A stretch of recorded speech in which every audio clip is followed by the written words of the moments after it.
Hello, welcome all to my channel, YouTube channel. Now you're calling KYC, and today we have special guest with us, Dr. Srushti Vartak. He's a third-year resident from Adarsh Institute, Udupi. I am Dr. Dhairy, neurosurgery resident, fourth-year neurosurgery resident from Jubilee Mission Medical College, Kerala. So today we are planning to have a different session. Like we will discuss about different aspects of neurosurgery from different perspectives, because we both are studying in a different institute from a different area, and especially she can add a lot more value as a female in neurosurgery. So without wasting further time, we'll just start with the session today. So Srishti, can you start with what is neurosurgery? Just overview of the branch. Uh, I think I think it has a lot to do with the brain, but more than that, it has a lot to do with your presence of mind. It is an emergency branch that requires you to use your brain, to use your knowledge to your full capacity 24/7, which is kind of like emergency medicine, but on steroids. Like, एक step ऊपर. Yeah, definitely. I think it's like full of adrenaline rush, but actually we cannot use the adrenaline because we have to be very calm and Yeah. perfect in our stuff. So, and as you told, it's like very much demanding man. It's like we have to be there 24 into 7. It becomes a life, not just a job. It's not a It's a never. It lifestyle. can never be a job. It's a lifestyle. Neurosurgery is a lifestyle. So you can. We'll talk about it more आगे. For now, we will talk about like the major difference. We both are doing 6-year courses. I think it is because both of us knew that we wanted neurosurgery. So immediately after NEET PG, we were like, कि waste नहीं करना 3 साल. We have to get into this. But of course, most people go through general surgery and then neurosurgery. Or ENT के बाद भी you can do a super speciality into neurosurgery. So what do you think of the difference in the two? And Uh, I feel like 6-year course are the better for the people who are into neurosurgery. They are 100% sure that they want neurosurgery in their life, and they cannot think anything else. Those type of people. Otherwise, it's a long course, 6 years. Over the time, you might feel frustrated. You might feel like leaving the course, and there is a huge dropout ratio in 6 years course. A lot of people are joining and leaving. yeah, So for the people who are 100% sure, definitely see when you spend 3 years into department and you spend 6 years into a department, it creates a difference. yeah, 6 years is always a better option to go if you are sure, because even if like you might think that you in a high volume center you can learn, but you have 24 hours to learn. So for three it is hours you will also, learn, for yeah, 24 hours a day only you can learn. But in a 6 years, the same, like you have double amount of time to learn the things and all. So I feel if you are 100% sure, then no point investing 3 to 5 years. It's not just three yeah, years 3 years of general surgery, then 1 or 2 years of bond plus against specialty exam. So if you are like, if you don't have any other option in your life, then always go for a neurosurgery. But people who are even 99% sure, then I will ask them to better choose two the three general. years course, and then see if 99% make 100% or not. Because neurosurgery, as I told, it's very demanding branch. So just for as an option, you cannot take it. Yeah. You have to choose it with your full of your heart, and like you have to give everything to it. Then after One more thing. yeah, Oh, sorry. One more thing is what you can do if you are like, wanted neurosurgery for sure because I really liked the subject, and I was definitely sure about surgery, and I was definitely sure about the brain. But despite that, because I'm a girl, I got a lot of people telling me ki mat le. So after that, I had done an observership for a month in my MBBS college. I talked to my neurosurgery HOD. I watched neurosurgery OT for a month. I also went to the wards a little bit. I talked to the neurosurgery residents. So that is something you can do before you Yeah, join. definitely. Definitely. It's a very good option. You can always, not just about neurosurgery, like any branch, you just go for observership for a few days and you see how it works. Especially the branches you are not exposed to in your undergraduate or Internship, as an yeah. intern. Then another option, like after 3 years, there are two pathways. General surgery people are also eligible, and ENT people are also now eligible for choosing the neurosurgery as their branches for specialty. So I think it doesn't create a lot of difference between those two, because general surgery people will have good idea about trauma, but Yeah. they will be a little bit weaker in microscopic surgery and this type of parts. And ENT people will be more well versed with the microscopic surgery and those type of The things, but anatomy they of the won't knee. be, yeah, but mainly trauma part, polytrauma and all these things. They might not be spine and all, like they might not have seen a lot of things in the ENT specialty. So it's almost similar. Like if you are interested in neurosurgery and whether you are eligible, then you can choose it. There is no much difference in between Yeah. like general surgery versus ENT as NT a. versus yeah.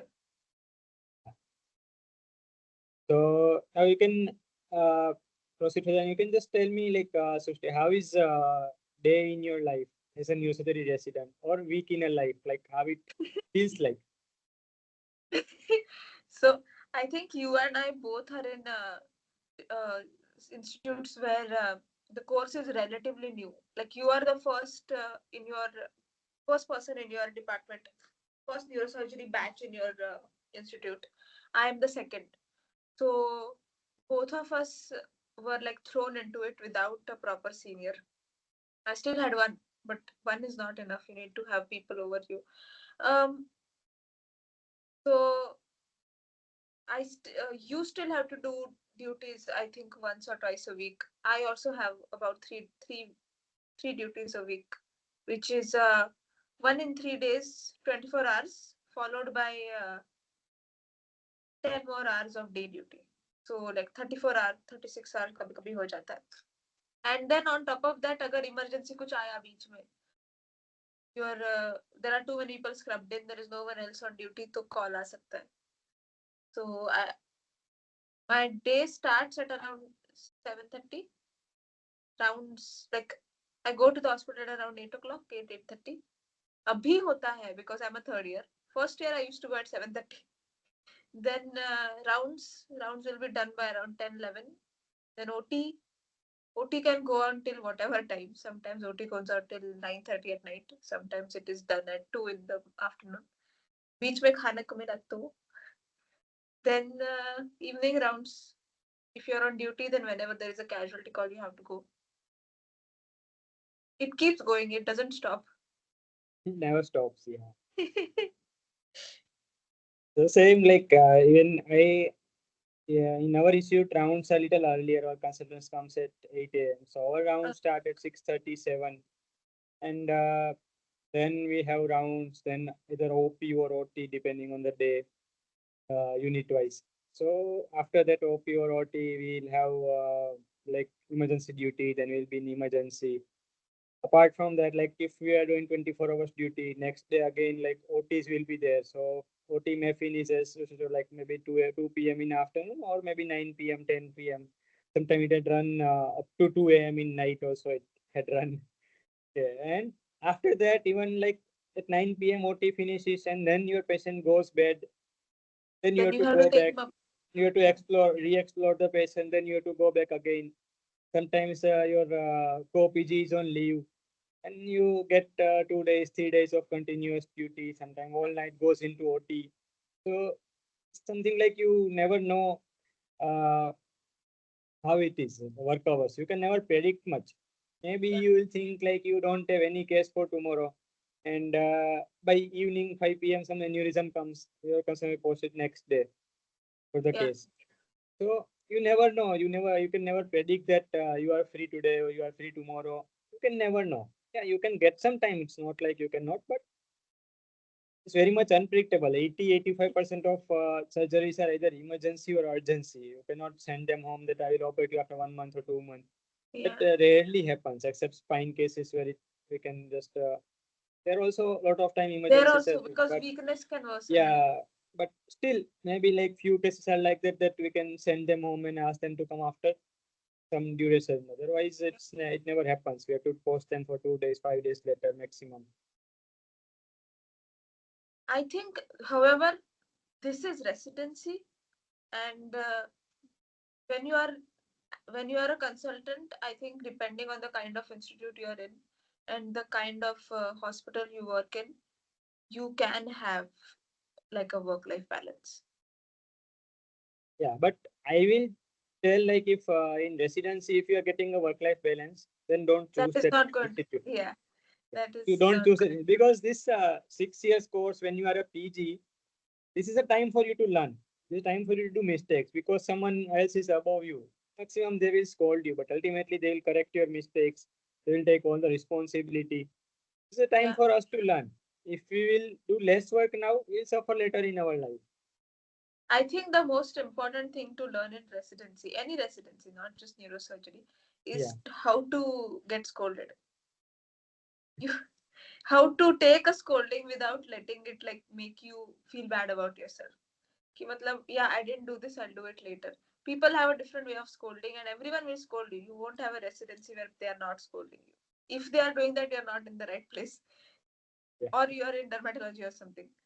But yeah, no, you have to learn how to be like, not care about the Yeah, scolding, but I'll share one incident. Like one day my concern gave me, you put the hitches, and then he suddenly out of nowhere started scolding me, and there was a lot of bleeding going on, and I was just putting hitches, and he was started scolding. And after the I put the hitches, then he told me, I just scolded you because I wanted you to learn that everything when everything is going wrong, you have to be calm. This is a simple step. Maybe tomorrow morning aneurysm will be bleeding and you have to clip the aneurysm. That time you have to be calm. So you have to learn that calmness. So that's how it goes. yeah. I had a consultant scold me for moving wrong. I didn't touch him. I was looking at the OT. I moved. He said, "No, you have to move calmly." Okay. But it is, you think, see, the first year you go like, "Ye kya bol rahe hai?" Like, you are, they are irritated and they're pissing, like, getting mad at me. But by third year, you realize when you start doing your OT, you realize what they mean, eventually. Okay, I will ask you, it is a demanding career, work life balance. How do you manage your health? Yeah. So basically, like it's extremely demanding balance. As we already discussed, a 24/7 job. You can never predict things and all. And to be frank, there is no work-life balance in neurosurgery. No, no, Neurosurgery is a life. Neurosurgery I itself will is a not life. agree. So no, it's more of a like you have to get your like you have to include everything. It's not like this is my work hours, this is my like area of work hours, this is my life when I will go out and enjoy. It's all integrated. If you don't have cases, you can sit down and watch movie. You can go out and play your like play cricket, whatever you like, whatever is your hobby, you can do things. When you have when you are on emergency, like maybe sometimes like even on duty days, there might not be any case. Then you can sit down and do your work Yeah, simply. There might be days where you are not on duty, but something goes wrong and you have to skip things in between and you have to come back to your rush to your like department. So it's like I will tell like it's like life. University itself is a life. So to integrate everything, it's not like you won't get any time for anything. You will get your time. You will manage your time. You will learn gradually over the years. You will learn how to manage your time. And basically, if you're not working in a like a single surgeon setup, then you will have colleagues who will manage when you go out. You can always ask your colleague to like cover up for you, and when he goes, you have to cover. Like you can always manage those things, but it's never like you are completely you have free work, free hours. out of the department and okay, this is my hours. I will go anywhere and I will do whatever I want to do. Those type of hours you won't get. Then regarding taking care of our health, I think it's more of a like conscious approach. That from the like maybe you will get exhausted physically, you feel like it is very much demanding. But you have to take care of yourself. If you get 15 minutes, okay, go and have food, go and have some sleep. Even if you're getting half an hour, just come out of that mindset that okay, no, I can sleep only if I get 8 hours of sleep continuously. Wherever you get time, you are waiting for like one patient when you ask when one patient go for a CT, you are waiting for CT. You know that other two patients are also waiting for CT, so it will take time. So you go and have food and come back by the time CT will be taken. Or if you are like waiting for some person to make a decision for OT, like you have asked for emergency surgery, they are waiting, they're waiting for some making some decision. You get half an hour. You say tell sisters to call you once they make a decision and go and sleep for half an hour, or just sit down there in on the chair and sleep.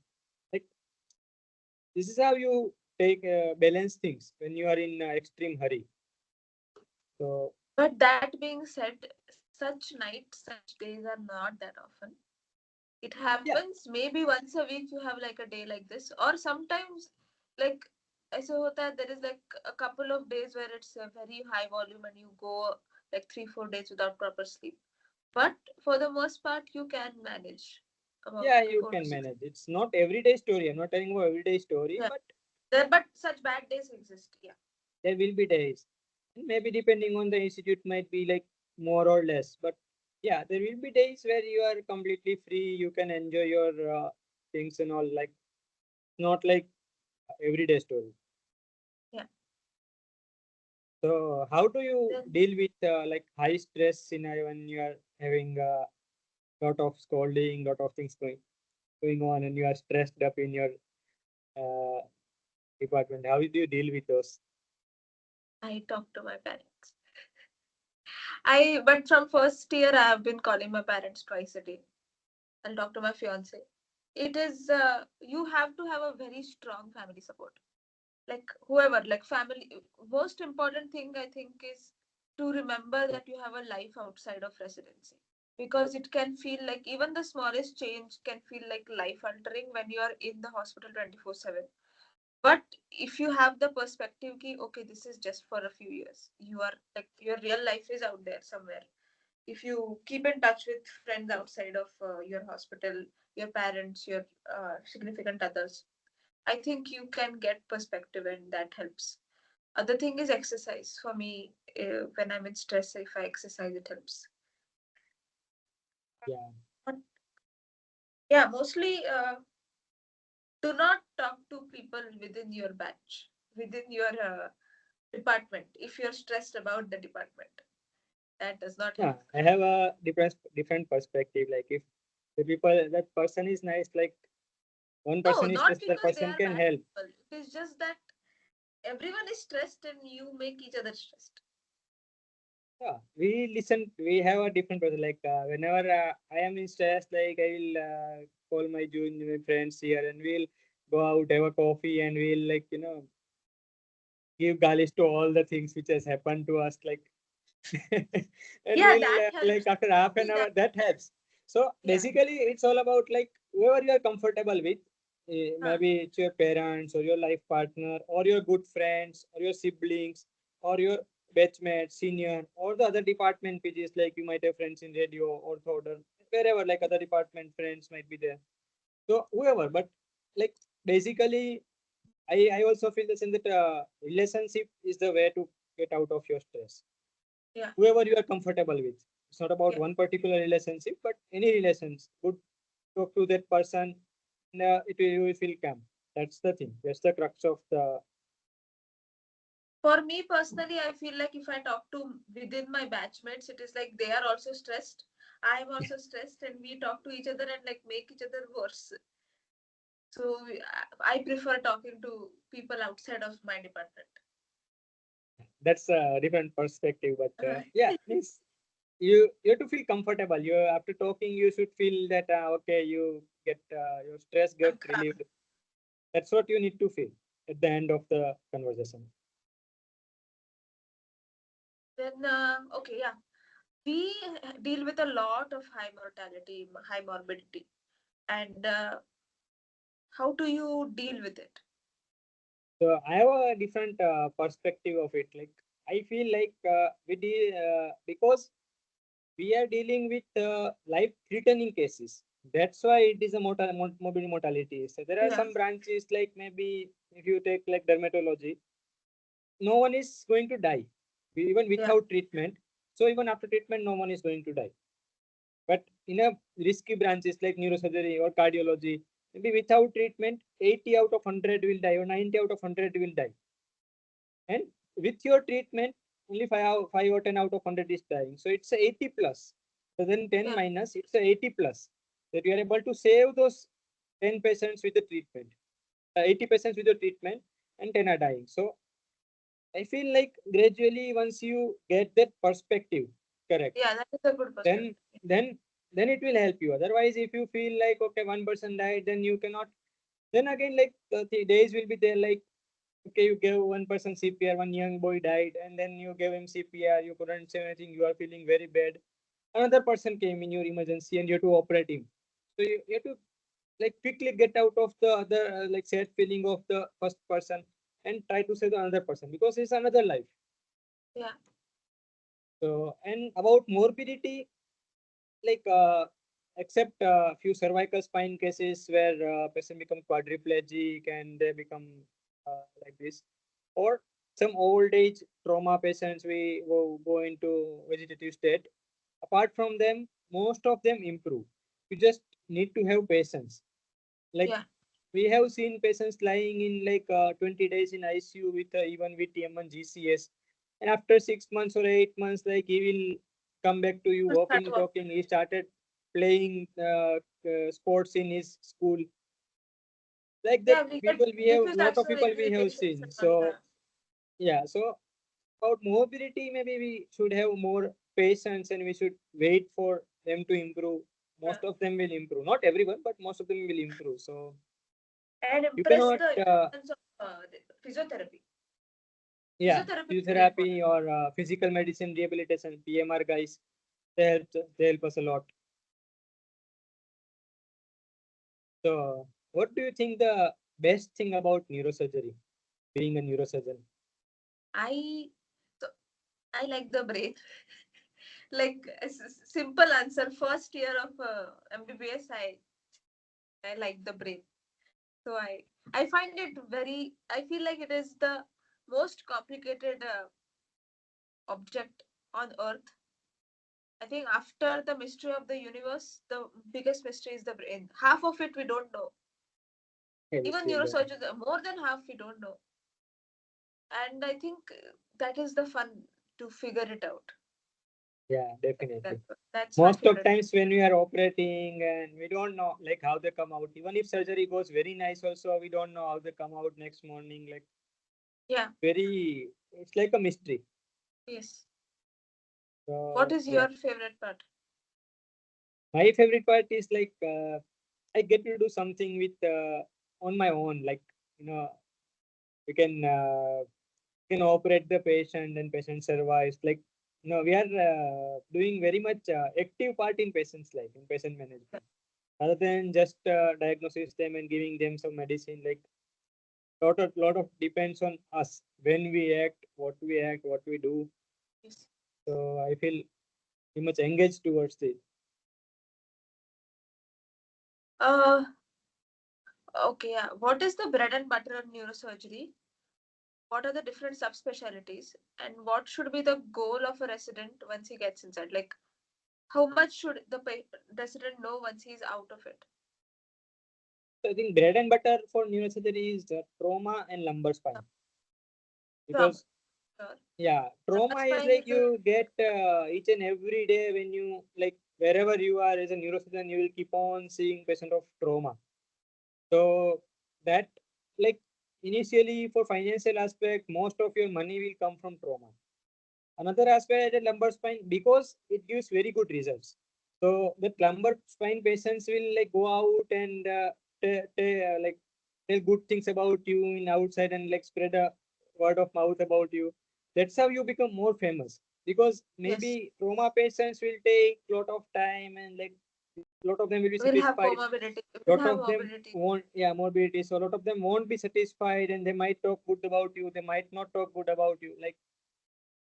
So basically, what I feel like when you come out of residency, at least you should know like basic trauma, EDH, STH, decompression, mechanotomy, all those basic trauma things, plus trauma management overall, even conservative management, when to operate, when not to operate, all those type Yes. of decision making.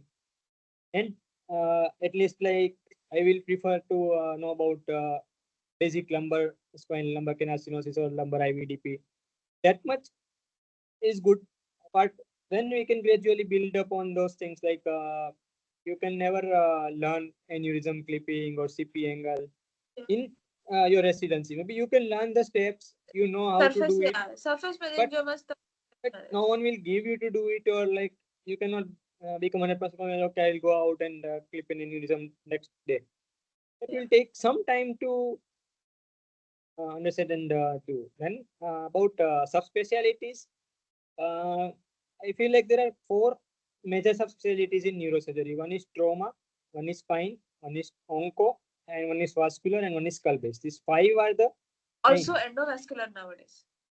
Yeah, but endovascular is a increasing trend, but maybe like as a neurosurgeon, still like it's not that very high trend that you cannot survive without endovascular. I feel so. Not Yeah. every other neurosurgeon is doing endovascular. So I think these five: trauma, spine, vascular, skull base, and tumors, onco. So these five specialties you should be very much like throw with, because these five you will get. Other like specialties which you may know, may not know, and you can survive are like endovascular, then functional neurosurgery, pediatric neurosurgery, and then epilepsy surgeries. And there are rare things like cerebral neurosurgery and all this stuff which very few people does. So maybe you know that, you don't know that, like it's your choice that you want to learn about that. So I think the goal of a resident is to be thorough with trauma, be thorough with the basics of lumbar spine, and like be confident in the primary management of anything.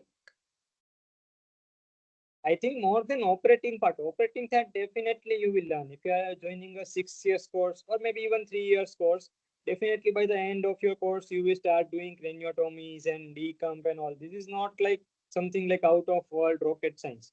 You will do those things.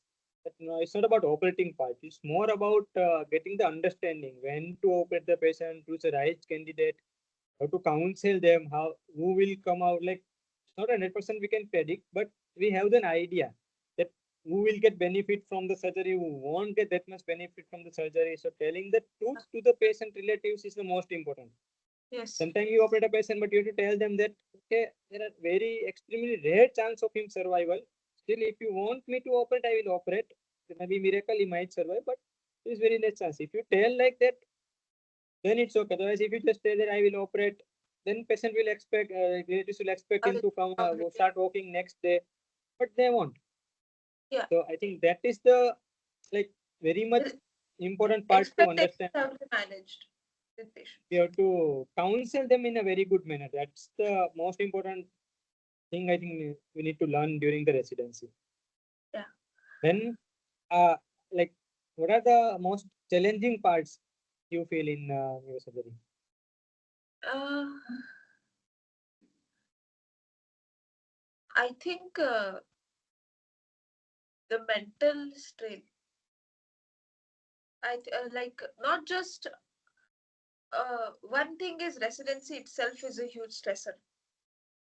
To have people on top of you giving you orders, scolding you, because as like I was always at home. I have never lived in a hostel before residency. So I was always pampered. I always had that time to go back home, be with my parents and come back. So this whole thing where you are the people who are taking care of you are also scolding you is very odd. Then another thing is neurosurgery itself is like you start going home, like even when you're off duty, you're like, hey, patient, I know that patient can worsen anytime. I know he might go bad. I know what I have written. Then there are times when you go like, did I do this right? Like you go and you're like, likha ki nahi maine? Did I write it right? Was the dosaging wrong? Is the patient doing okay? It takes, I think, just a year or two it takes for you to train your brain to calm down, to Yeah. not stay in that flight or fight kind of mode continuously. Yeah. I think you might not be able to separate yourself ever from the department. Like you go out and you forget everything about the patient. But maybe like you can learn how to not to get stressed with it. Yeah, You operate the patient, you always have a doubt that whether he will come out tomorrow morning or not. You will always have the doubt, but you won't be stressed about it. You're just curious about it. You that yeah, gradually maybe that will yeah. come It with comes. time. Yeah, it comes. Oh yeah. The type of people who should be taking neurosurgery, you think? As we discussed earlier, so one is like the person should be very much crazy about neurosurgery. It should be like it is a life. So you have to be in deep love with neurosurgery. Then only you can choose neurosurgery. Just Yeah, because you are getting it, never take it. Never ever take it. Never do that mistake. It will be like a suicide. Only if you are getting neurosurgery and you are taking it, it will be a suicide. Okay. Then another thing like you should have mindset of sacrificing everything. As we discussed, like it's a 24 into 7 job. So you should be willing to like adjust in your life that okay you are willing to put everything on the line to become a neurosurgeon. Like as I told, like you can get time to spend time with your family. You can do hobbies and all, but when like when whether like just say for example like it's your birthday, everyone is waiting for you to cut a cake, there is a party and you are on duty and the EDH comes, then you should have the guts to leave that cake and go to surgery. It will not happen every day. It maybe happen once in 5 years, once in 10 years, but you should have that mindset to sacrifice it, okay, like for the bigger purpose. You cannot tell that it is my birthday, so I want to let the person die. That's the basic thing. I will just elaborate. Like it's about I mindset. You won't get it every day. Then another quality I will like I can think of is if you are like a perfectionist, then it will help you a lot in neurosurgery because neurosurgery is very much about small perfection. Like point 0.5 centimeter, you go here and there, and you can cut some artery or you can cut some. Just imagine in vascular surgeries, you are like removing the dissecting the arachnoid matter over the basilar artery or ICA. How much precision you will require. Yeah, So it's all about like so. It's not just about during the surgery. It's about each and every work in the ward, ICU, each and every of your notes. Everything should be as perfect as possible. So even if you're not perfect, it's fine, but you have to have that mindset that okay, if you want to become a good neurosurgeon, you have to become a perfect. You should develop your habits toward the perfection. And as we discussed earlier, also like you have to know how to deal with stress. yeah, Or you have to learn.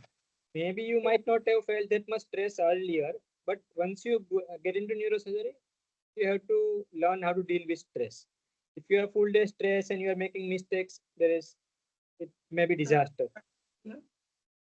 The only thing I will not agree with is this willing to sacrifice everything. I think you should have your priorities clear. Like if your priority, like if right now I'd say my priority is health and family and then neurosurgery, then I should be like, okay, I'm in residency right now. I don't have that independence to prioritize my family and health over work because I'm a resident. But you should have your priorities clear. Ki, you cannot be the sort of person who's like, oh no, I give in to peer pressure too much, or my family will feel very bad if I'm there. You should be strong with yourself. You should have your clear priorities and be like, okay, if today is my duty, today my priority is my work. Today, no matter what happens in So the hospital, yeah, at home, so I have to my be in the point, hospital. yeah, I understand. So my point is like not that you have to be on that all the time and like you have to leave everything. I'm not like trying to say that you should become monk to Yeah. become a neurosurgeon. Yeah. No, my point is like, like as it was my priority. So my priority was so clear. Like if there is someone dying and I can help, that is my first priority over everything else. But if no someone is not dying, someone like if I am not on duty, like or if I am duty but someone else is there who can take care of the patient on my body, then I will ask him to take care of the patient.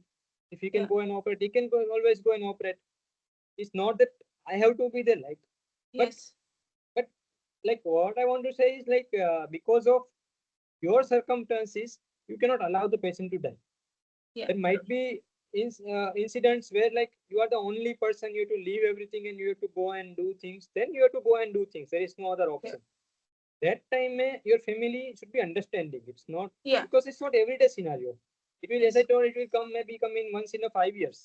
So, Oh, but that time when it comes, then your priority should be to save lives. That's the yes. only point I want to make. It's not like you have to be monk. As I told, like we can always manage things. Yeah. Okay. No, डरा रहे हो आप बच्चों को. Yeah. So then like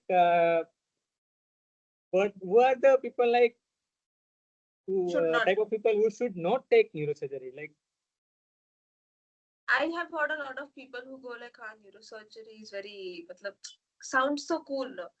Do not take neurosurgery if you think it sounds cool. It is it's horrible. not cool. You It's not cool. you have to suction out. You have to suction out all this vomiting, all of the sputum and all. It is not glamorous at all. It is horrible. If you are doing it for the glamour, it is not. And तेरे को You'll जो wake भाव up देते and हैं give लोग ना, pain to the patient, like, okay, even with one person, you will give come. the bhav dene wala people, you will only find like thrice a year when you go to some conference and they're like, oh wow. Then you go back to the hospital and then there is the same thing. Yeah, yeah. Do not take it if it is because of that. Then if you're the sort of person who is not willing to accept your mistakes, don't do it, because neurosurgery, there are times when you will do everything right and your patient will still deteriorate. And there are times when you have to accept कि okay, maybe मैंने करते वक्त maybe I cauterized an artery. Maybe I let the bleeder stay. When I sutured मैंने गिलिया नहीं अच्छे से किया, but you have to be willing to know that you can make a mistake and you have to learn from every mistake, and not at like this stage, at like the top stage too. That is what I learned from my HODs also. Like they are consistently willing to learn. And neurosurgery is Yeah. very developing. You have to keep You learning. cannot learn everything even in whole of your lifetime. Even if you are in like one field for all years, like 50 years you have specialized into like you are doing one surgery like glioma surgery, still after 51st year of your practice you can learn something new about glioma. Exactly. That's how neurosurgery is. Then And also what? one part I will add, like people who think like they are roaming around in Mercedes and earning a lot of money. So don't think neurosurgery may you can learn a lot of money. You will earn, maybe you will earn more than other departments, but the price of this earning is extremely high. If you put Yeah, even half the effort into some business or learn some like investment and all, you can definitely learn far more than neurosurgery and money. yeah, Other things are different, like you can earn satisfaction, respect, and all like those type of happiness you can earn far more than anything else in neurosurgery. But if you purely if you're thinking about earning money, then neurosurgery is not a branch. yeah. One more You thing is won't there have are. time to spend your money. Yeah, That's I was why. going to say the same thing. Like One you more will thing just is there are. you will take your Mercedes to hospital and go drive it back to home. That's all. One more thing is there are people there are a lot of, and there are good people who become doctors for because they see the way the public respects the doctors and all. That is not a good reason to join neurosurgery, because your patients, a lot of your patients, you will be sending home with comorbidity, with a morbidity. And there are patient parties who will be like, who will be expecting a full recovery, who will be disappointed in you, and like you cannot let how that is affect you or your self esteem. So if that is the reason you're like, oh, I will get a lot of respect from my patients, that is not going to happen. Yeah. That is not a good reason to join neurosurgery. Neurosurgery cover mostly it won't give immediate results except spine patients, functional patients like trigeminal neuralgia or spine Yeah, chronic neuropathy. stage or something. Maybe Mostly. chronic STH, maybe you will get the immediate results. Next morning, patient will like tell I'm fine. Otherwise, it will rarely happen in neurosurgery.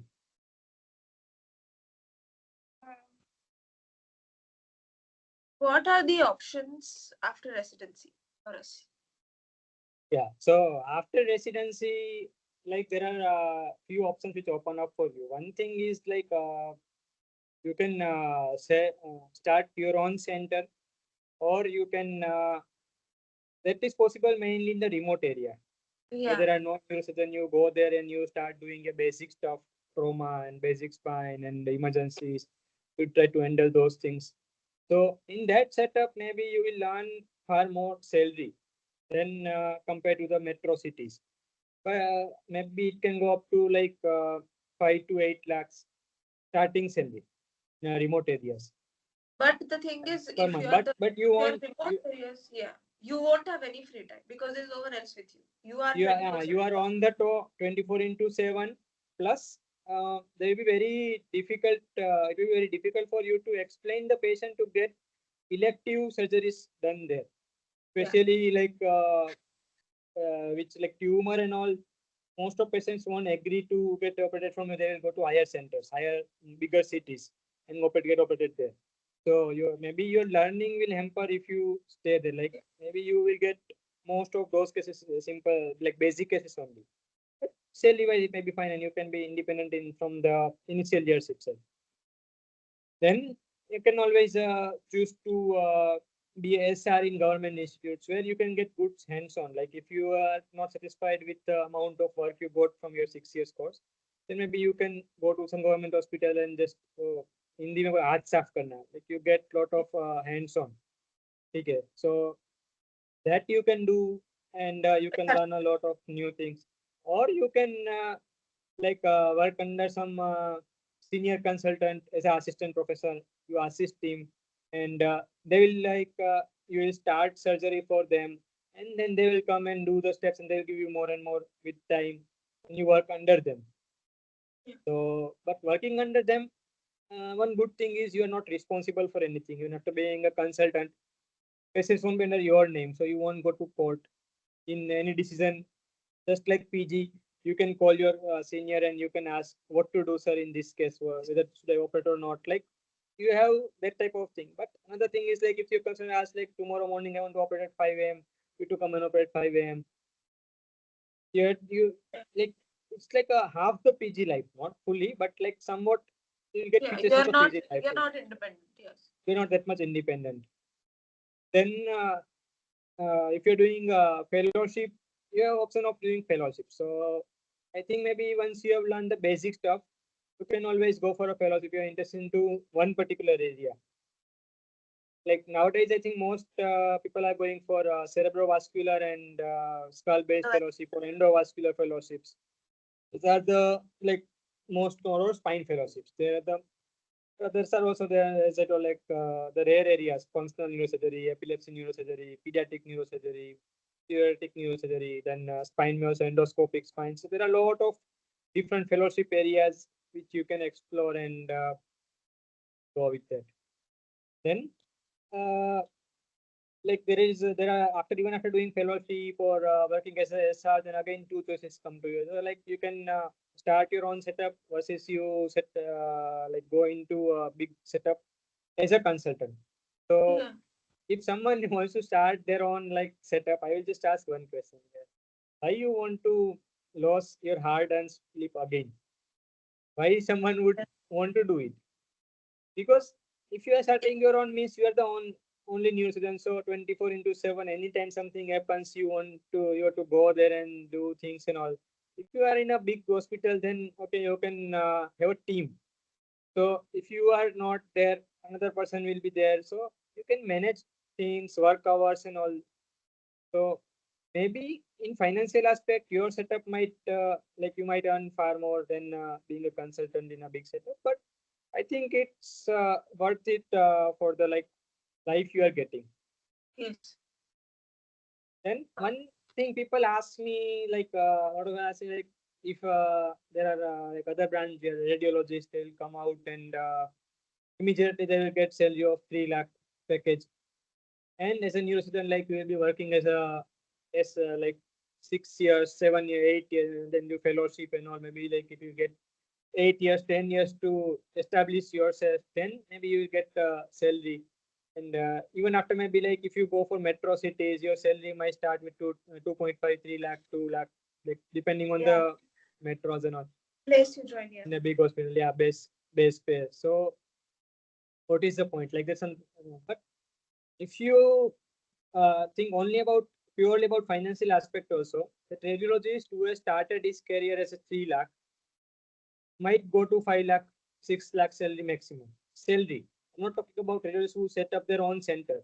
That is all of entrepreneurship. Then he is a radiologist case. If someone is buying their own MRI and doing it, starting their own diagnosis, that is their entrepreneurship skills, not the radiologist skills.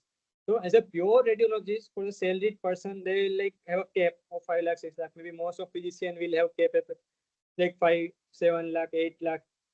Is also, but as a surgeon, especially in a branch of neurosurgery, I have seen people earning like into lakhs and even up to the crore rupees a month just with a neurosurgery.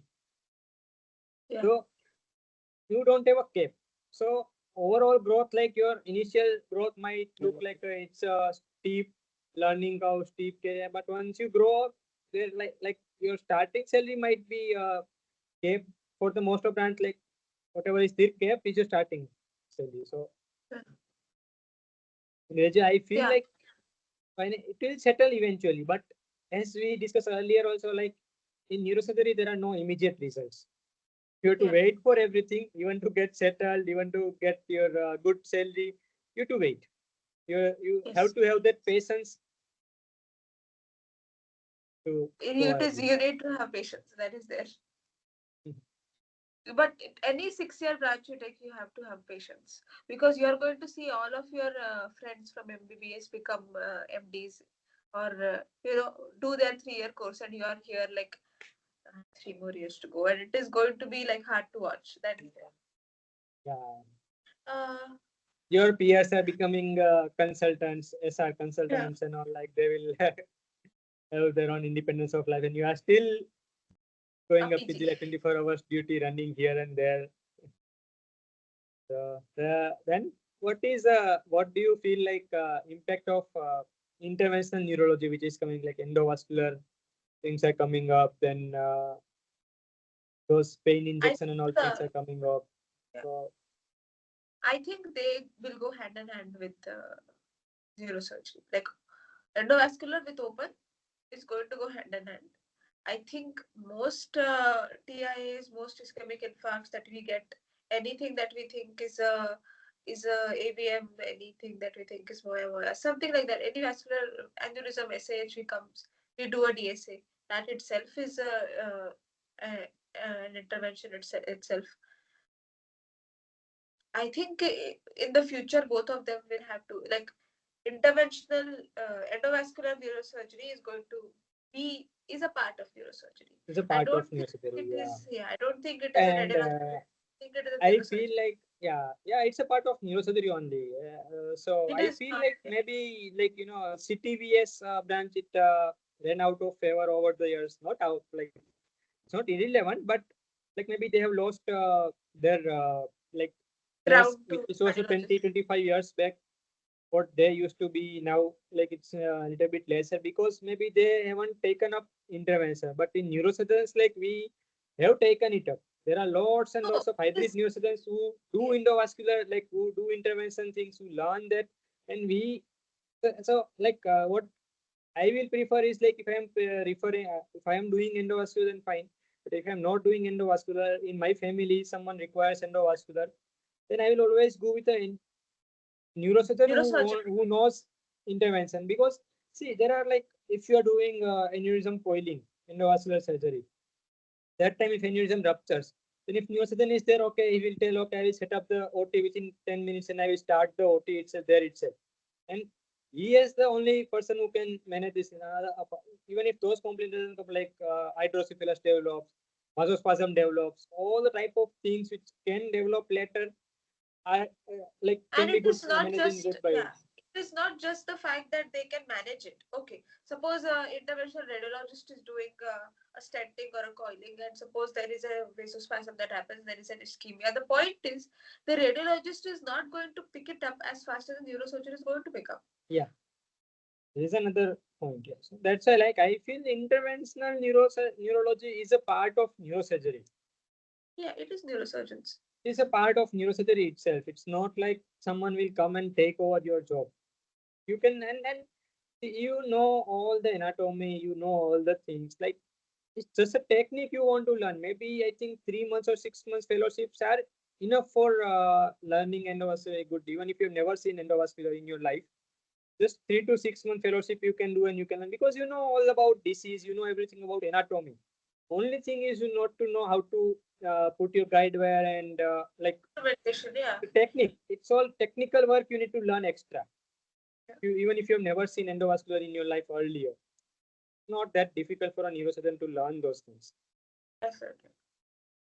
Then, what are some myths about myths about hands-on? Yeah. So like people feel like Wait, let me repeat this. Let me repeat this. Okay. uh, What are some myths about hands-on in neurosurgery? yeah. So people feel like hands-on training is the, like, what are the amount of cases you need get to operate is the like parameter for being like a good neurosurgeon, like what is a good institute and all. But this is a biggest myth. Like, yeah, as a surgeon, definitely you need to operate and you need to learn how to operate. And surgery is the part, like, which is a major part. But in neurosurgery, it's a bit different, because you need to start from the like diagnosing the patient, localizing this, and you to establish that patient is having complaints because of this disease. Then Yeah. only you can go and operate. So that pre-op part, then post-op Post-op management care. part, ICU care, like all these things, counseling part, they're all like very much attached to the neurosurgery. It's not Yes. just about hands-on training that you get from your institute is what matters. So I'll just give you one example. Like patient may come to your OP with difficulty in walking. In difficulty in walking can have like in like 75 years old male come with you. So there can be a hydrocephalus. Definitely, if you take a brain imaging with a 75-year-old, there will be hydrocephalus. Definitely. Yes. Then, like in India, due to posture and all, like there will be disc at a cervical level, there is a disc at a lumbar level. You have to figure There out will what be is the things. So one you have causing to evaluate what is the like cause of the patient symptom, why he is having difficulty in walking. To establish that, and then only you operate. Otherwise, patient won't improve. Yeah. So there are like imaging wise, you will find a lot of things, but you should know whether which patient to operate, which not to operate, which approach to go. Then again about post-op care, like you operate a patient nicely, like 16 hours CP angle tumor, you operate for 16 hours. But like patient woke up nicely, his disease is full, he has no post-op bleeding, scans are clear, there's no residual, but he has some micro aspiration because of some minor injury over the time now. Then you put a RT, okay, but you don't look at the patient like patient is in post-op ICU. Someone like your sisters or some Ayurvedic doctor you have kept in your for your ICU management has put a RT, didn't check the RT, and he feeds the patient. Patient gets going to aspiration pneumonia, and patient can die. Yes. Just imagine the 16-hour surgery you have done, and it's a perfect surgery. Patient has no post-op bleeding, post-op complication except this thing. And because of a simple mistake, patient is dying. Just imagine how you feel, how you will feel about it, I and will what give you an relatives will example. tell you. We had a Relatives will tell you that 12-hour patient CP died of angle. surgery. No, no, yeah. We did a 12-hour CP angle. That was it was very hard to get hemostasis. Post-op, patient was having brady with infusion of sedation. So we stopped sedation. Patient started fighting the ventilator and could breathe on his own. So we asked for extubation. Because the ICU intensivist did not want to extubate at like some 11 p.m., he didn't want to extubate. We told him to extubate. He, patient strained, there was a rebleed and patient died. Who got blamed? Yeah, definitely as an university, you are going to get blamed because you operated the patient. You admit the patient. You told them I will operate you and I will send you home. That you told. Patient Yeah. came to you for came to hospital on your own trust, your name. So this like if you think that doing a good surgery is the only thing you need to learn in neurosurgery, then it's a very big myth. Yeah. My HOD used to say that I can teach a monkey to operate. The trick is when not to. Yeah. My HOD also tell like if you know how to operate, you are a surgeon. If you know when to operate, you are a good surgeon. But if you know when not to operate, you are a great surgeon. Yes, that is true. Yeah. So Okay. how you feel like AI coming up of AI in neurosurgery? How will it affect the neurosurgery? Listen, I will tell you. Okay, personal experience. I have the ChatGPT ka plus version. Okay, not the middle wala plus version. Once I just had a doubt, so I asked it the modified Fisher scale. गलत answer दिया मेरे को. Okay, so I don't think AI is. I after that don't trust AI I with any of my questions. yeah, I will share And you see, I'm one sure example. that it can come up and give some, like it will get better at diagnosis. I'm sure, but no, every brain is different, and when you're inside the brain, it is a moment to moment, second to second decision that the lead surgeon has to take. No robot is going to take over that. I think what AI can help us is trying to find out the right literature, right like books and like where you cannot open the humans and like search about one disease and read about it in when you are like in a hurry, when you are in emergency. You cannot go and do that. That's where AI will help you to give the right amount, right like they will give you the right references and what What to I'm read saying and what to is, even understand. that is wrong sometimes. What Yeah, I'm no, saying no, is they will that just वो give भी you the गलत रहता है. references that you can read it from this part. Yeah, sure, yeah, I It guess. just it's just a help out to like you navigate through your journey. It is just your assistant in Yeah. searching what is. We had one case of like cervical Ewing sarcoma. We didn't know it is a Ewing sarcoma. It's a posterior lesion. We opened it. We sent it for frozen section. Frozen section came out as round blue cell tumor, which is a most probably Ewing sarcoma in a young boy. So Yeah. I just searched that okay, what is a management of Ewing sarcoma? First line it wrote limb sparing surgery. I specifically wrote cervical spine Ewing sarcoma at the C5 level. And it gave me limb sparing surgery. It does not understand things. It is just like giving you overview of all these things. Yeah, Ewing sarcoma happens like 99% will be bony lesion in somewhere like peripheral bones. So definitely limb sparing surgery is the one you will explore. But they don't know cervical spine Ewing sarcoma because there are not like hardly I could find 6 to 7 articles on cervical spine Ewing sarcoma. There is no enough evidence, and it cannot AI cannot like give you the perfect idea. So just imagine what it will feel for like when you if you know these things and you are seeing AI, you can understand those mistakes. But when you don't know anything and if you trust AI, it can be very big disaster at times. Yes. So for the patient's sake, they are never going to get any idea from like AI that will avoid them coming to you. Yeah. Definitely patients will come require you. Maybe they'll get some leg treatment, they will get some complications, then they will start coming to you. But definitely they will require to come to you. No AI can replace you, or no AI can hamper your practice by any means. Yes. But it can be AI a is good not, I assistant don't if think you. AI is But coming as for a any surgeon we surgical should task. learn, I think as a surgeon we should learn how to use it to save our own time in searching the literature, and all. It helps a lot. Definitely it helps a lot in searching the good literature, good articles. If you ask them good questions, specific questions, They will give you a very good number of It will help you articles. in your thesis. It will help you with research for sure. But as Research far as also coming understanding from also, like, neurosurgery, I don't think so. yeah.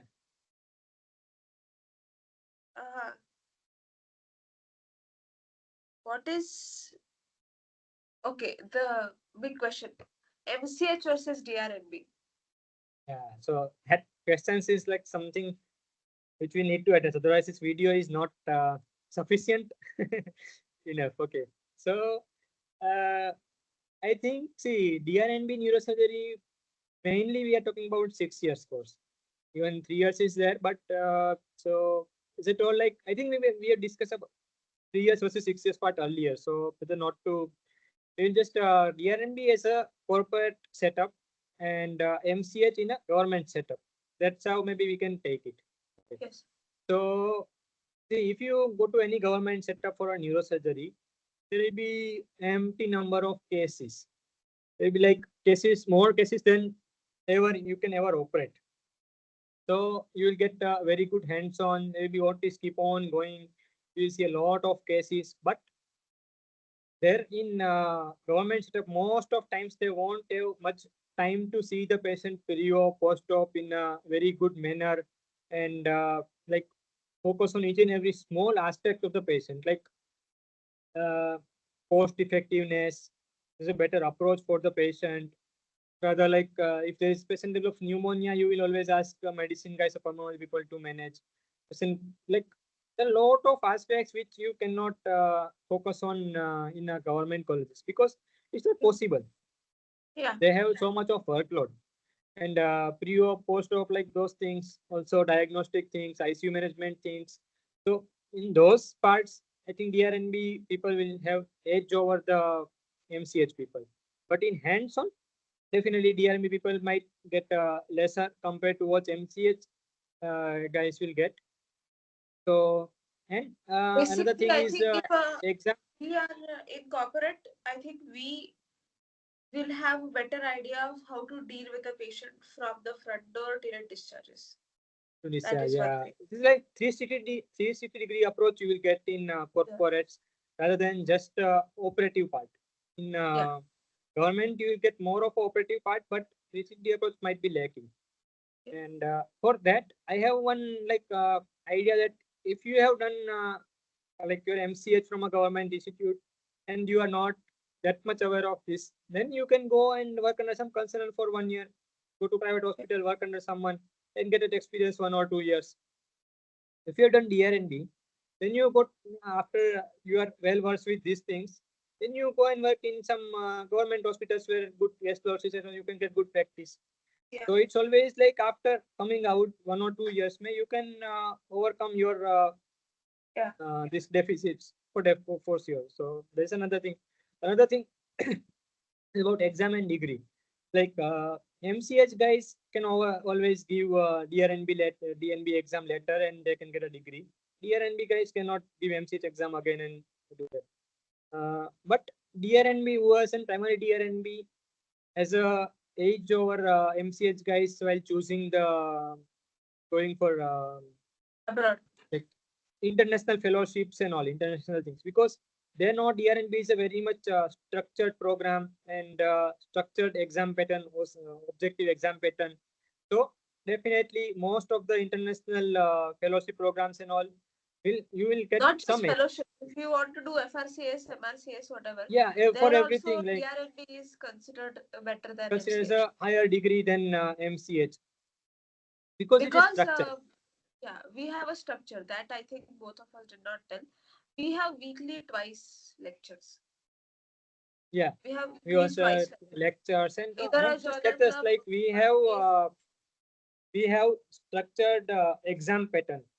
So like in MCH, whether you know things or you don't know things, whether you perform good on exam day or not, your consultant will know that you have worked for all 3 years, and definitely they will pass you because you are like working in that setup. So they know that like you have good relation with them and they will try to pass you. But in DRNB, you go to for your practical exams, you go to a completely different center where you don't know any person. So everyone is external. So there you have to impress with your knowledge to like pass yourself. So and there is OSCE pattern and all these things are there. Your papers are evaluated by independent like Objectively consultant, evaluated. Yeah. objectively evaluated. Your thesis is evaluated not by your just by your guide or your HOD. This is evaluated at some different center like from Gujarat, like your thesis will go to Delhi, and Delhi guys thesis will come to Tamil Nadu. Like that, things are going on. So no one knows who where it is coming from and who is evaluating. So it's complete objective pattern. Yeah. But of course, we have to address that because of this, the pass rate of DRNB is quite hard, is a bit Yeah, low. but for 6 years, because I will just at one point that your exam will come at the end of 5 years. So Yeah. you get another chance. So I have not seen a single sincere person who has not passed before they finish 6 years. If someone is not opening books at all, then they cannot pass. That is a different story. But whoever is working at, maybe some people might find it difficult in first attempt. Then they will get another attempt during the course itself. So before the end of 6 years, any person who is willing to put efforts to pass the exam will pass the exam. I have not seen a single senior who has like could not pass the exam after 6 years. What So is the then learning curve compared to other specialties? yeah, so it is very high because neurosurgery is extremely complex. So maybe in general surgery, after like if you are in a good institute, after 2 3 months, you start getting to do IND and fistulectomy and all these things. Maybe 6 years, 1 year, you start doing hernia surgeries by yourself. Like you get a lot of things. But in neurosurgery, even for like earliest decompressive ectomy, all things you get in second year or third year, maybe Chronic SDH, you say, chronic you'll get it SDH. later only. Yeah, maybe in first year you might get few steps and all, but so and it's not just about first year or second year. Like for starting maybe in general surgery after 3 years or maybe after 1 year of SRC for fellowship, after 4 years, definitely you become a confident to operate on those general surgery cases. But even after 6 years of neurosurgery, you might not be enough confident to operate on CP Engal or aneurysm or CV Yeah. Johnson. So definitely test goals very high learning curve. And as we discussed earlier, is like you have to have patience. It will take time. You have to have patience. Learning curve will be higher. It will take years to learn. Then like I just like how we, there are a lot of doubts about like people like we are how we deal with the polytrauma, neurology cases and neurosurgeon because we get a lot of those type of things also. Yes. Polytrauma, our institute, so my institute does not have a general surgery resident or ortho resident. We ourselves are sometimes posted in the first year to ortho and general surgery. So basically, if a polytrauma comes in, the first person they call is the neurosurgery resident. Uh, you have to basically go through the ABCs, airway, circulation, and then the cervical spine. You have to, it is something that comes with a lot of presence of mind and a lot of duties with a lot of experience. I remember my first night duty, I was so scared. Everything, anything comes in, you are so scared. You don't know if I'm touching the patient, am I saving him or making it worse? And now in third year, it's like a patient comes in, they tell me, oh, patient is having a very bad GCS, very altered patient. I'll come in. There is a level of calm and peace that I just go in and like, ठीक है, PP देख, look at the pulse, look at the saturation, what is the worst, take care of it, look at So the to ribs. stay calm and do Yeah, systematic workup, systematic management, and okay, one by one things you will be. control it one by one. Yeah, see the CT. If nothing is in CT, give the patient. If an It's acute like abdomen patient is there, basic. give. I think basic principles you already learned in MBBS. Like Yeah. okay, that you whatever is killing first, treat that first. That was the line from Bailey, which we read in the final year of MBBS in general Yeah. surgery. So that's the same thing you do in emergency. Just you have to apply those things in Just yeah, practical as you well. have to Yeah. have the presence and calmness of mind applied. Another thing about neurology cases, I think to be a good neurosurgeon, you have to be a good neurologist because a lot of your cases are going to be neurology cases, but you have to deal with them. Because half the a lot of neurologists basically deal with infarcts as if it is their case.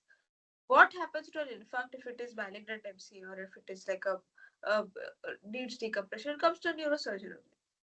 You You have to have to manage. know how to deal with an infarct. You have to know how to deal with any. A lot of chronic SDH cases you will have are because of a patient being Parkinsonism, having Parkinsonism leading to falls, leading to chronic SDH. So you have to know how to deal. You can't just deal with the chronic SDH and leave the Parkinsonism. You have to have an overall view and take care of the patient. And another aspect I feel neurology is like, as a neurologist, if you like some lumbar spine patient comes, then they'll diagnose, okay, this is a L4, L5 radiculopathy, but this one muscle weakness is not explained by L4, L5 disc pathology. They can always treat it like L4, L5 disc disease because treatment is same. It is LC, L4, L4, L4, L5, S1. Medical management is same for everything.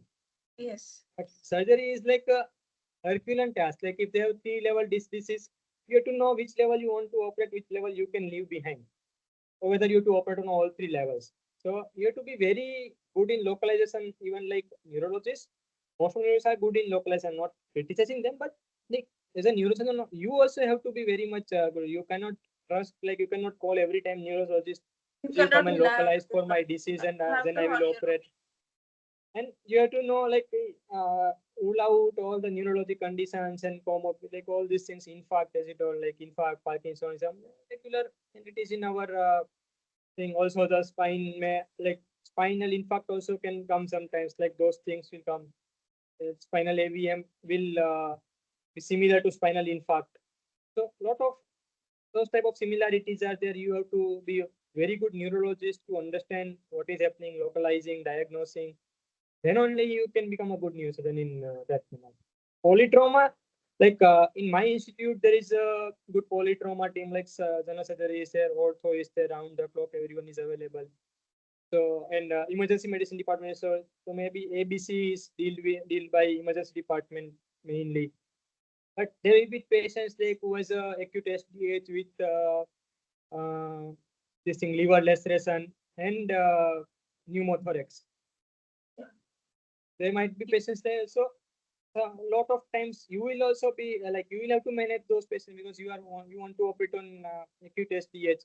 Maybe pneumothorax feeling first. You ask a necessary person to put ICD, or you learn to put ICD. It's not a you very learn to put difficult task ICD. to. So you can learn to put ICD, or if you have necessary support, you can ask them to put ICD.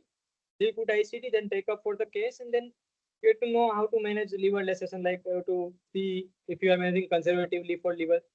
Maybe you cannot operate on liver laceration, but if it's a conservative management, you have to look about HB, HCT every 8 hourly, like those things. You have to abdominal girth, guarding rigidity. Those things you need to know.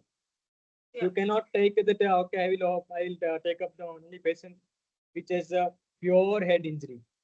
Yeah, this Then is you cannot. exactly what we mean by MCH versus DRNP. Yeah. Yeah.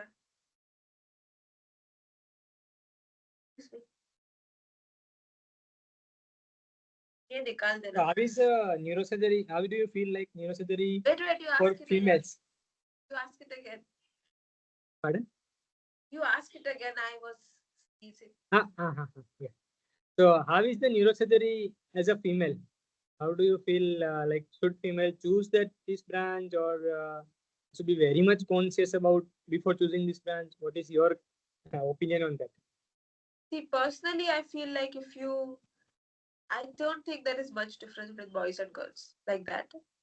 If you, this is the same for boys as well as girls. If you have the family support, you should have a good supporting spouse, and you should, have someone around you who understands that you can do it.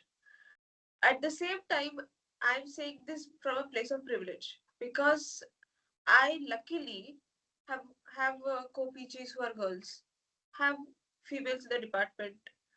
Whereas I know of other departments where they will have no other girls, so there will be a single girl resident going in, which I don't think is going to be a problem because it's neurosurgery. I think it's a problem because she's the only girl in a bunch of boys. And nowadays, I feel like there is not so much of a like सिर्फ boys in neurosurgery इतना ज़्यादा है नहीं. And there are a lot of female residents. One extra thing I think for girls is that pregnancy, because it is a 6 year course. If I'm talking about a 6 year course, you enter when you're 26, 25, whatever, and you, by the time you come out, you're 31, 30. Uh, I think that is like a time when if you're getting married, if there is pregnancy. One thing is you cannot be around the OT. Plus, if you're doing endovascular, you cannot be around that much radiation. Our OTs will also have radiation if you're doing if you're doing a spine case. That is there. Plus the gases. So I think for girls in neurosurgery, the only difference I would say specifically is about planning a pregnancy. Planning for pregnancy. That is done. Otherwise, I also feel like, see, I have a lot of female friends who are in neurosurgery. So I feel like they are doing as fine as boys. You should just, Yeah. it's all about mindset and like physical capacity is also like, if you develop that, it will develop. हो There is सकता है. nothing like, I हो have सकता seen है, everyone can boys who work, cannot do and girls who can do. So can do. like I Yeah, have juniors definitely. who's a boy who cannot cope, but then there's a girl who can. So Can do. Yeah. So that I also don't feel any much difference between male PGs and female PGs as far as it is concerned. Yeah, only thing is you told, and another thing, like some lot of people ask me, like in India, because patriarchal society, like people is like, who will marry you, like that people ask. But it's same for no. A lot of girls just ask me this question. That's why I'm just addressing it. That their family people will ask people oh, to my who mother will asked marry this. you. True. Yeah. So what I will tell is like even as a male, as a neurosurgeon, I have a very hectic life. So I also have a similar difficulty. My wife should be understanding of my work culture. Then only like we can also go ahead nicely. Same way as a female, your husband should be understanding. Yeah. Same way. It's So just it's because not it is a patriarchal society, they are like, हाँ लड़की घर पे नहीं होगी. But लड़की इतना नहीं you कर find, सकती. yeah, you Yeah, find but a spouse with a better job. You are with someone who's an anesthesiologist who will be, again they have a better schedule, so you are managing. I'm with someone who's a yeah, dermatologist, so you have to find someone who will be yeah. supporting Most you. of my female friends like dermatologists, anesthesiologists, pharmacology, like they have better so work like balance. Then I think. Yeah. Oh yeah, this both of us. I'm from Mumbai. My college is in Karnataka. You are from Gujarat, Ahmedabad, right? And your college is in Thrissur, Kerala. We both have language barriers and cultural shock for sure. How do you deal with it? So I think language is just a 6 month task. You should have the idea that you have to learn the language. Yeah. If you go to South India, you have to learn their language, Tamil or Malayalam or Kannada, whatever. And if you are from South India, don't know Hindi, and you want to go in a northern part of India, definitely you have to learn Hindi.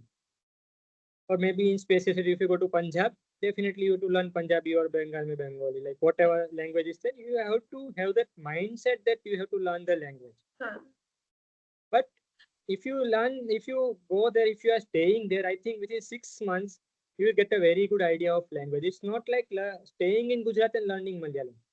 You are listening the Malayalam whole day in your like Yeah, all the residency sisters there. will be talking All in the that language. sisters, all the patients, everyone is talking in Malayalam. So you will keep on listening it and you will learn like a child. Nah, how as a child how we learn our mother tongue, because we listened everyone talking in the same language. So we gradually had a curiosity and we learned the language. Same way you will keep on listening. Within 6 months, maybe you will become good enough in a language to take good history and take those things.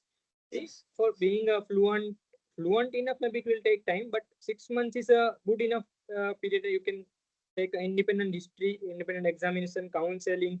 Those part you can do after 6 months, maybe Yeah, 4 to 6 months. you can. Yes. And then One more thing other I like cultural to short. yeah, one more thing I'd like to add is that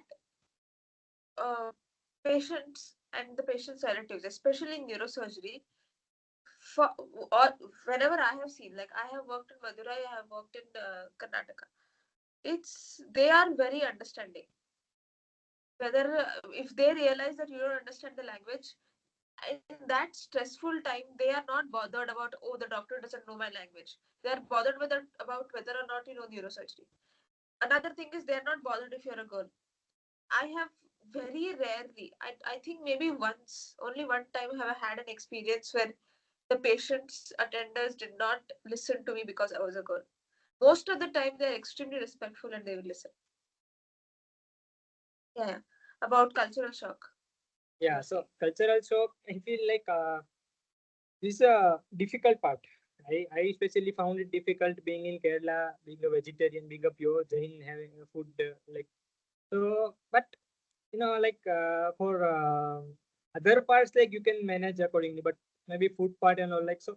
What I feel is you have to get you have to this. I put it in a sacrifice manner. That, okay, I have to like for 5 years maybe I can have some food, whichever food I am getting I can have, and this is my priority. Like I want to become a neurosurgeon, so become like a good neurosurgeon. I can always have those type of things. Like if you and once you become a senior, maybe you can cook your own food. Like you can some more time and you can cook your own food. Have some things at home. So I feel like maybe it's I will definitely tell it is difficult, but I won't tell it's a barrier for not taking a neurosurgery in other different state. Yeah. You should take it.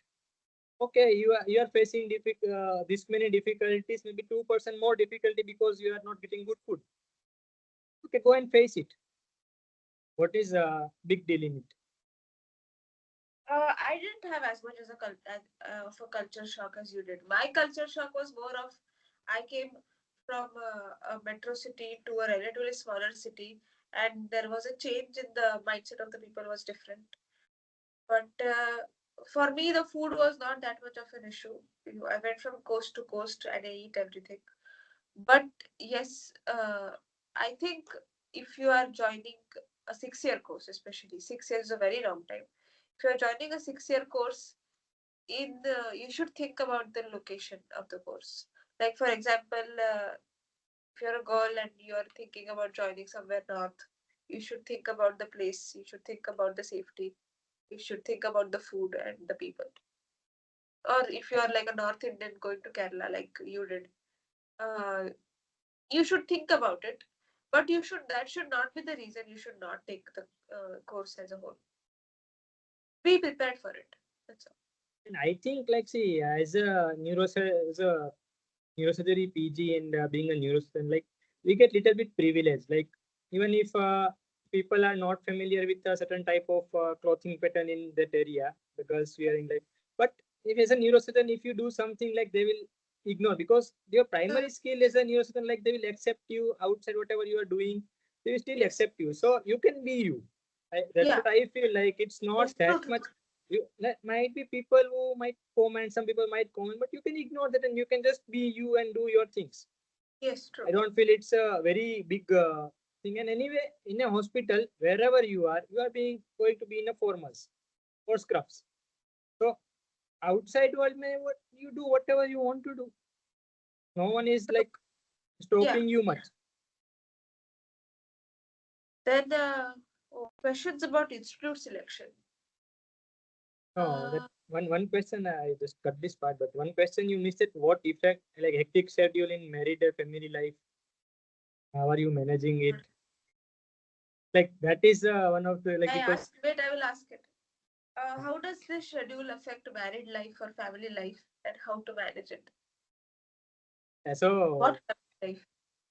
as we discussed earlier, like we should definitely have a very much understanding spouse, whether it is like Yes. if you are in relationship, maybe boyfriend, girlfriend, or fiance, or like later on wife or husband. So that is the one part, and family may like maybe parents and siblings are almost always understanding. Like you can mostly they can take them for granted. They are always understanding, but yeah, spouse way too. So but like see I got married last year in last July. Then I went only home once in this February. Then after February, never met my wife. Okay. So sometimes it will be difficult, but like it is is that all like some part due to sacrifice for its sex, because my for me it is very difficult because my wife is also doing a PG in her place, so she is also having difficulty in taking leaves from there. I'm facing difficulty in taking leaves from my when I had like other circumstances for which my leaves got used up and all. So is it all is it's more about like understanding. You should have that. You should share that bond, and you should have clear communication. That helps a lot. Another part is like when you are you should know how to manage it also. Like if you are free for 3 hours for sleep, at least call your partner for 5 minutes. Just you should like have that idea that you are putting them in priority. You cannot tell like I am very busy and don't call them for 5 days. Then it won't work. So when you I think when you have that mindset and when you both are understanding, you should also understanding of their demands. As a partner, they are also like waiting for you. They also want you to be in their life. You want they want you to be like spend time with them. So like it's more about mutual understanding with your partner and your family, which works well. And at the end of your residency, definitely you can choose same workplace, Yeah. same workplace, and then it's easier. I don't know what to add to this. It's whatever you're saying is right. I would just add that if you are going to get married, I think third year is a good time to get married. Yeah, this part got very much blurred. Can you start again from Okay. adding part? Your answer got I was will whole answer. just like to add that if you're getting married in a 6 year course, second year there is going to be one exam. So I think it is if you're getting married, the best time is a third or fourth year. Yeah. You also got That married. depending on your circumstances, you can decide. Yeah. Like it's neurosurgery is a life, so it will keep in a run in a parallel You manner. have to time. So you can run your life in a parallel manner together. चुराना पड़ता है time. No, I got married like just immediately after my exam. So, Yeah. so it runs like that. I was preparing for my marriage and exam all together. Okay, so it can run. Um, shall I come to the next question? Yeah. Yeah. Uh, what are the questions PGs like students should ask when selecting the institute? So, in my opinion, I think you should ask for 5 most important questions. Yeah. One is the number of cases and variety of cases. As we have discussed earlier about like 4 main branches for 5 main branches of neurosurgery, like trauma, vascular, tumor, spine, and skull base. So Yeah. at least 4 of them should be good in a particular institute. Yes. You should have good variety of cases and good number of cases. Number of cases, I will suggest like at least like around 300 cases per PG per year. That is a good number. You can assess like that. So in that case, like if you have like one senior PG will get into the case, one junior will get into the case. If you expect like 12 PGs per 12 PGs in total, then you get 100 cases to scrub per year. If you have 300 cases per PG per year, then you will assist into around 100 cases per year. So at the end of the year, around 500 cases. That is a good number. You should be able to assist. So I think that is the criteria I tell everyone that this you should look for it. Maybe somewhat here and there is okay, but around that area. Then one thing is like your how you are managing pre-op, post-op things.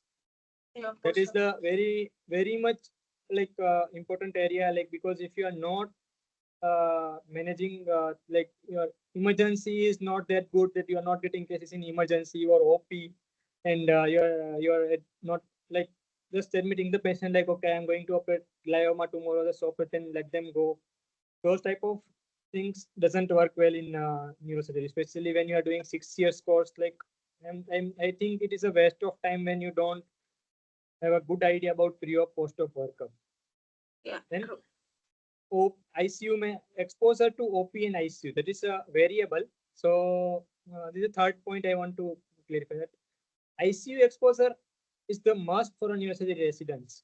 Like if you have a critical care True. consultant who is staying there 24/7 and managing everything, maybe I feel this is a little disadvantage to a resident, because Even then, you should know. You should know yeah, how to even then, do if it is there, then you should be with him and manage each and every emergency toe by toe. Just stay there and do everything toe by toe. Because when you will come out of your residency, you have to go there and you will practice. Like when you practice, you might not have critical care support all the 24 hours. So, and you cannot lose, like, and sometimes like not retain them, but they are very much believer of this evidence-based management, and evidence is fabricated on the half of like lot of occasions. So you know with your experience, okay, like something like anti-epileptic, prophylactic anti-epileptic. If there is a temporal lobe contusion or a tumor in frontal Absolutely. area, then definitely you require good anti-epileptic coverage to stop patient throwing from seizures.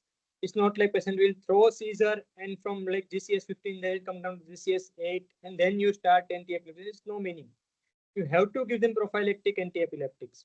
Those things maybe your critical care people won't like agree with, or like those things might be there. So you have to, even if they are there, you have to have good relationship with them, understand them, talk to them, and manage ICU things. So ICU exposure is must. OP is like good to have that because in OP patients will come with like without any diagnosis, patient complain like low backache, headache, neck pain, weakness. So you learn how to evaluate them, because if patient is In a short admitted, time.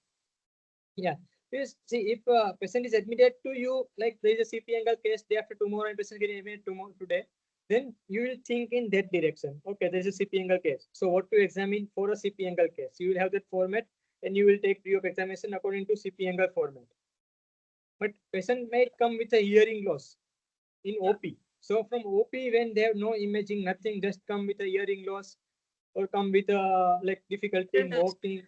From there, you diagnose it's a completely different story. So that is the one thing.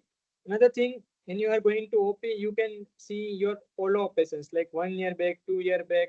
You saw them lying in ICU in an unconscious. They are coming to you in OP, walking, talking. Like it also gives a lot of satisfaction and happy feelings also. So Yes. that's why I feel like OP is a good to have point, but even if you don't have OP exposure, then also it's fine. You can take your pre-op examination as a, like you don't know anything about the case. Patient get admitted, don't open the file, just immediately go to the patient and take history and examination. That is the way to like learn if you don't have good OP exposure. Then academics, as we discussed, like neurosurgery exams are a little bit difficult. Yeah. So you should have good academics. Your consultant, seniors should be like willing to teach you things. Okay, so and also you have to read a lot for theory exams, practical exams. You have to read a lot because so academics matters a lot. Maybe if your academics is not that strong, then at least they should give you a good time before exam to go and read. Ready. Then only you can pass the exam. If both of them are you know academics and they are not giving you any time for exam, then exams might be very difficult for you. But Uh, overall, maybe like learning process will go on during the rounds and OT and regular your work schedule. So for like being a neurosurgeon is a like learning skills will happen is a throughout process. It won't yes. depend much on the very much on the academics. Academics is mainly for the like one Exam. part is theory exam, practical exams.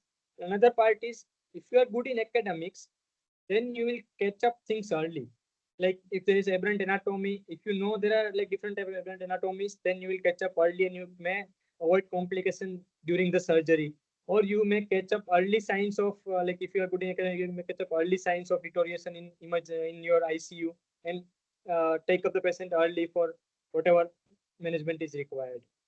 And another thing is hands-on, as we already discussed about hands-on. Like hands-on matters as much as like you should ask the question of hands-on in a manner, will I be able to do this basic like trauma cases at the end of my course? If they say Yeah. a basic trauma and basic spine, you will be able to do confidently at the end of 6 years. Then don't ask that what you are getting in first year, second year, third year, and where you are getting independent notice and how many independent you have done. Do not ask that question. It doesn't matter. At the end of 6 years, you will become enough confident to handle the simple cases. If it is there, okay, hands-on part is managed. Yeah. You want to add any other further points? Oh, I would like to add, you ask about the number of PGs per year, because I think single PG per year can be very stressful. Yeah. Single PG per year can be hard because you, for the first year, you only have all seniors, and too many PGs can be less hands-on. Yeah, but I think maybe too many PGs you can just compare with the number of cases ratio. If you are like Yeah. three PGs per year and they have 1,000 cases per month, per year 1,000 cases, then it's fine. Right. For a single PG, maybe like 300, 350 cases is fine. Two PGs maybe like 550, 600 or 650, 700, like 500 to 700 cases are fine. So just you can calculate those ratios. I think like more number of less number of PGs, yeah, it might be more hectic for you. So that is the point you have to consider. One more thing I'd like to add is just making sure about the language, the location, and making, like, if you're like, again, like I said, a North Indian go to South India or a South Indian go to North India, just make sure you're aware of what all changes you have to do. If you're a girl, make sure, just ask around if the department is safe, if it is, how the views of the department is about girls. Ask someone in the hospital. Just go and ask around, because I know of a few places where it's an all male faculty, all male PGs, where that being an only girl in all male faculty is not a problem. But sometimes these boys will have like a very bad view of females in neurosurgery, and you don't want to be in that toxicity. So just make sure that if you're a girl going in an all male place, that's all. Yeah, but I think like in my personal experience, maybe like neurosurgery departments are generally safer Yeah, I compared know. to like other surgical departments. I don't Many want to name neurosurgeons are most of I don't them want are to name decent guys, like places. senior neurosurgeons. No, I'm just want to add the point. Most of the, I don't think you need to worry too much about that part because most of neurosurgeons are mostly decent guys. If you're a girl going to an all male faculty, all male PGs, just ask around, make sure that you're comfortable with that before you join. Yeah, Mostly it you is have going to to be fine. yeah you have to ask around first before just choosing blindly any institute. Yeah. So I think that We we, covered we should everything. wrap up the session for today. It's been Yes. a long session. So any special message from you want to I give to think aspirants? I think if you love the brain, if you love the neuro, if you love surgery, and if you love the brain, I think you should take a 6 year course. If you are sure about neurosurgery, then I don't think there should be a doubt about doing a 6 year course. You get a lot of general surgery training is lost in neurosurgery. You don't need that to be a neurosurgeon. But if you're not sure, then definitely don't take up a 6 year course. The dropout rate is high. That much is there. I would like to end up with a famous quote from Steve Jobs: that "Stay hungry, stay foolish."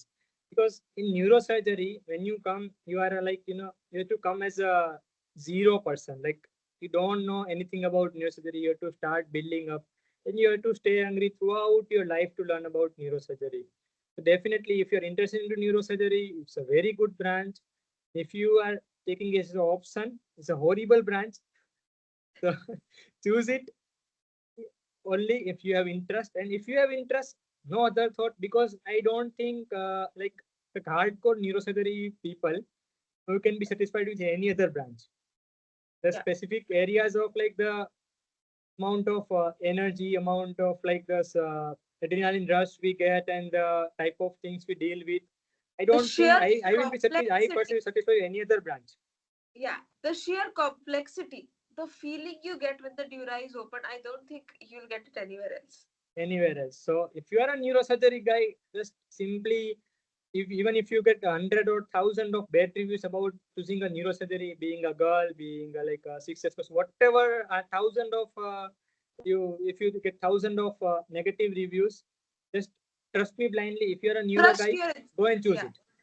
If Trust you are your a instinct. If neurosurgery you guy, love it, do for it. Go for you it. if you love it, you go for it. Yes. Okay. Thank you Okay. so much, Srushti, for coming to Thank you, our sir. channel. And Yes. so I like to put a message that we are coming up with lot of different videos for different branches. So just stay tuned. And already we have 45 videos uploaded in our channel. So if you are confused about your branch, or if you want to get the feeling how it is being in the particular branch, you can always visit our channel and see the video. Okay, thank you so much. All the Thank best. you. And I will also share the contact informations. So you can always contact us for further queries. Okay, thank you. Thank you. Bye, sir.